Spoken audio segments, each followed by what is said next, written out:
Ya, untuk membahasnya sudah bergabung bersama kami pakar telematika Abimanyu Wahyu Hidayat. Selamat sore, Assalamualaikum Abah Wahyu. Waalaikumsalam warahmatullahi wabarakatuh.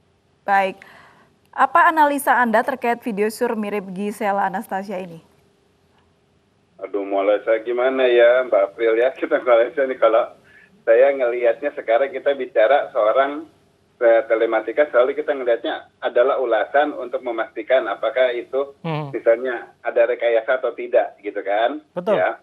Nah, dari kontennya sekarang udah yang tersebar di masyarakat, Mas Abraham, itu dari baik umpamanya objeknya sendiri, kemudian latarnya apa segala, semuanya sejauh ini secara digital tidak ada rekayasa. Ya, secara digital. Secara konten mungkin mau dibilang ada rekayasa atau tidak, ya nggak ketahuan. Karena namanya rekayasa konten itu misalnya nggak ada horden itu, tetapi dibikin ada. Nggak ada lampu itu dibikin ada. TV nggak di sana, dibikin ada, dipasang di sana, disusun-susun. Itu rekayasa konten. Nah, tetapi karena ini objeknya adalah bukan mengenai suatu ruangan, tetapi suatu objek yang bergerak, ada satu figur, maka yang rekayasa konten ini pun dianggap ya tidak valid untuk dipertimbangkan karena langsung sudah ada objeknya, tinggal orang dilihat adalah apa itu objek yang bersangkutan atau bukan. Jadi tidak ada rekayasa pengubah wajah atau aplikasi atau efek pengubah wajah begitu ya? Waduh, kalau umpamanya ada yang mengarahkan bahwa ini ada aplikasi untuk pengubah wajah kayak gini-gini, bahasa Jermannya katanya lebay. Kenapa saya bilang gitu? Karena ini keterlaluan. Jadi anggapnya memang teknologi tersebut ada, ya, di mana kita bisa merekayasa wajah kita tempel di artis siapa, di film apa gitu. Bahkan saya pernah juga sharing ke berbagai media. Ada sekitar mungkin 5-7 konten saya udah ubah wajah saya jadi ikut temukan di muka Brad Pitt lah, Johnny Depp lah, Bruce Willis, Rainbow, Thailand dan lain sebagainya.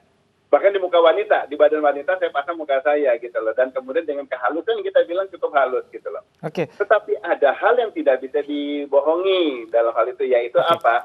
Adanya ketidaksesuaian wajah dengan mimik dengan adegan yang terjadi gitu. Mimiknya tetap kaku kelihatan karena dia ambilnya dari suatu foto kemudian dijadikan suatu konten bergerak. Jadi wajahnya itu seolah-olah tidak ada jiwanya gitu, nggak ada soul-nya gitu loh. Nah, kemudian mata yang tampil segaranya nggak ada dimensinya. Itu memang sudah pasti memang begitu kalau direkayasa. Jadi hanya seolah-olah, tetapi kalau orang digital yang memeriksa, orang ya yang mengerti lah gitu ya, mereka akan tahu itu tempelan apa bukan. Oke, dari disiplin ilmu Anda sudah jelas bahwa tidak ada rekayasa, baik platform, aplikasi apapun yang mengubah wajah diterapkan di situ.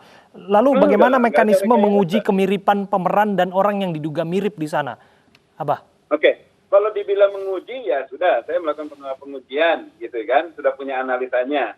Tetapi kan saya ini kan kasus di sini saya udah bilang di berbagai media bahwa saya tidak akan pernah menjelaskan sebelum kasus ini menjadi kasus hukum dan saya jelaskan kepada orang hukum demi hukum gitu loh. Nah, karena apa? Nanti faktor ini selalu ujung-ujungnya adalah kalau kita bicara A maka si B yang akan dia nyatakan bersalah, kalau kita bicara B maka si A yang akan dinyatakan bersalah.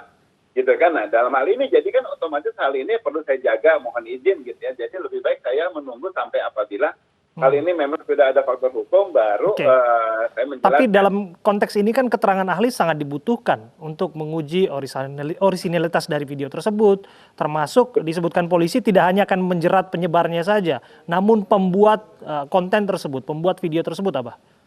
Betul, tetapi dalam hal ini yang akan menjadi bertanggung jawab adalah saksi ahli yang bersangkutan, bukan saya. Jadi kalau saya sekarang memberikan satu analisa, kemudian analisa saya tersebut malah akan mempengaruhi saksi ahli apabila dia mendengar gitu ya. Kemudian itu kan menjadi tidak objektif. Ataupun begitu pula kalau umpamanya tujuannya sekarang ada pihak-pihak, saya nggak bilang siapa, yang mencoba menutupi kasus ini, sehingga setelah begitu gamblangnya kemudian dicoba ditutupi, maka dengan ada penjelasan saya yang sudah demikian terbuka, nanti semuanya urusan segala penjelasan di BAP dan lain sebagainya bisa akan jadi berubah. Saya nggak bilang direkayasa lah, tapi bisa dibilang jadi berubah gitu ya. Nah, hal itu yang nggak perlu saya hindari. Jadi saya ingin adanya kemurnian suatu analisa orang yang menjadi saksi ahli, kemudian kemurnian pihak-pihak yang menangani kasus ini, nanti setelah terungkap sampai ke pengadilan, baru di situ baru saya akan secara belak-belakan juga mengungkapkan apa-apa yang menurut saya analisa saya seperti apa. Abah, gitu. Apa bedanya kasus ini dengan kasus yang menjerat publik figur sebelum-sebelumnya, video syur yang Anda juga pernah menjadi ahli waktu itu, yaitu kasus Ariel. Oke, yang di kasus Ariel dua sama yang Luna yang 2 video itu, kemudian kasus yang Cutari, ya kan, dan kemudian kasus Gisel juga sempat orang media juga menanyakan sama saya tahun lalu, ya kan, gitu loh. Nah, ke semua kasus tersebut tidak ada yang direkayasa, gitu loh. Dan kemudian tinggal ada faktor-faktornya adalah mengenai masalah pertanyaan-pertanyaan dari yang berwajib dalam mengungkapkan kasus ini, gitu loh, ya, mengarahnya ke mana, gitu loh. Kan dari hal ini bukan bagaimana saya ingin menjelaskan, tetapi bagaimana saya ingin diketahui. Dalam arti orang menanyakan mempunyai informasi A, B, C, D, E.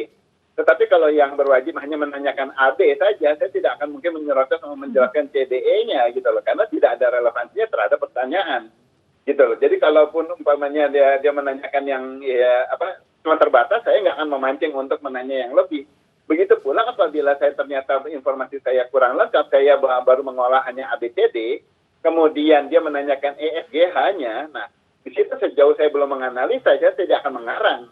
Karena telematika tidak pernah satu karangan, semuanya exact, dan semuanya akan diuji juga, akan dilihat orang-orang juga yang mengerti. Telematika kan banyak yang mengerti.